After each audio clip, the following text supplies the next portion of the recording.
Hi everyone, in front of me I've got Samsung Galaxy A06 and let me share with you how to reset network preferences on this device.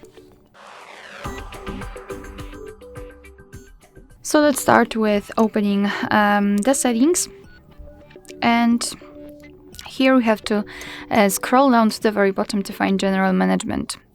Then let's go to the reset option.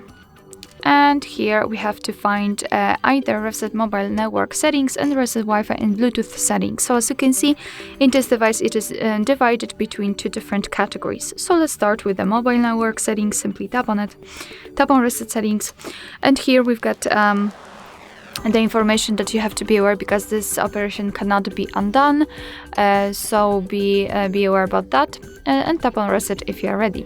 The same situation with Wi-Fi and Bluetooth settings. Just tap on it, tap on reset settings, and we just successfully reset all network preferences. Alright, so that will be all. Thank you so much for watching. I hope that this video was helpful, and if it was, please hit the subscribe button and leave the thumbs up.